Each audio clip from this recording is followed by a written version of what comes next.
This hoof is hiding an incredibly sore secret. You see, hidden within the heel bulb, there is a raging infection. You're watching the Hoof GP.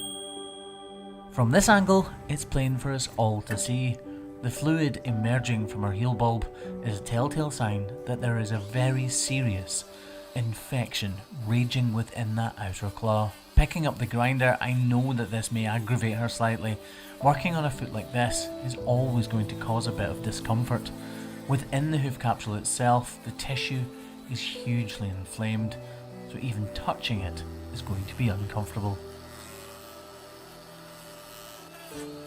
I take my grinder and try to balance both claws as well as I possibly can, aiming for 50-50 weight bearing. In other words, I want half of her weight to be on her outside claw and half of it to be on the inside. This is how we start every routine trim. And yes, I know this is not a routine trim, but it is how we start every single trim. Then we model out this area to avoid sole ulceration. That hemorrhaging or bruising you can see right now is the start of a sole ulcer, one of the most common problems you find in cows' feet. But we're not here for that ulcer, we're here for that massively inflamed heel and the infection that right now is hidden out of sight. We need to remove all of the overburdening hoof horn so that that infection can be allowed to be healed up and cured by the cow's immune system and any topical treatment we choose to use. At this point in the trim though, I've absolutely no idea what lies beneath this hoof horn. I take my time, taking small slithers of hoof horn, using my fingers to feel my way around the cow's hoof, trying to understand what is out of sight right now, calling on my knowledge of the hundreds of thousands of cows that I've trimmed before. I know it's inflamed, I know there's an infection, but right now, I truly don't know the full extent of it.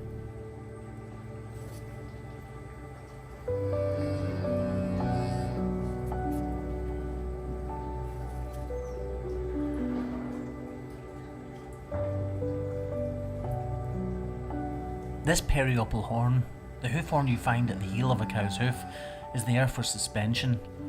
It's there for impact, which is why it's soft, flexible and pliable, but also why it's more difficult for me to cut. I can't slice through it like the harder hoof horn because it flexes away from the blade of my knife. Now we're starting to see where the problem is, but I still need to feel my way around the cow's foot to understand what's left to remove. Now it's been dried off, we can see the core of the problem.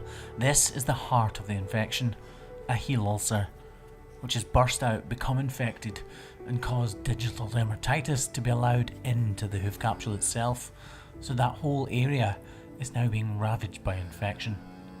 I need to remove even more hoof horn though. The ulceration that's beginning to form within the heart of the modelling area still needs to be deepened out if we want to make sure we absolutely avoid any further ulceration and therefore further pain. This cow is clearly going to need a block, so I start preparing the inner claw, ready for it to be applied.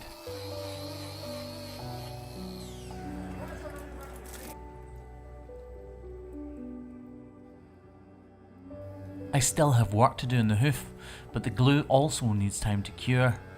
I've placed a nozzle in between the feet so that I can get right up in there with my knife and model out that axial wall as deeply as I possibly can. At this stage, I'm not actually sure whether or not there's an ulcer underneath this outer hemorrhaging, but I'm hoping there's not.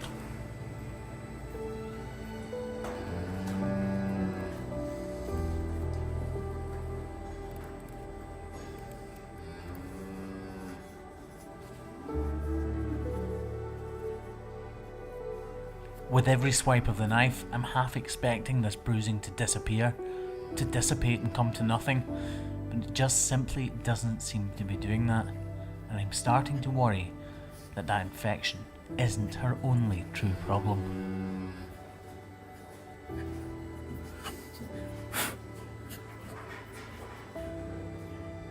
The problem isn't the bruised hoof horn, the problem is whatever was causing it, and that is what I've removed.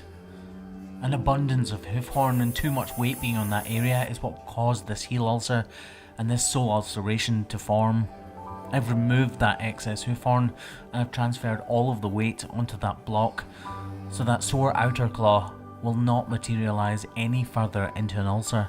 That bruising will dissipate over the next couple of weeks, and the heel ulcer and dermatitis surrounding it will be cleared up by the use of that salicylic acid, and this cow will be healed.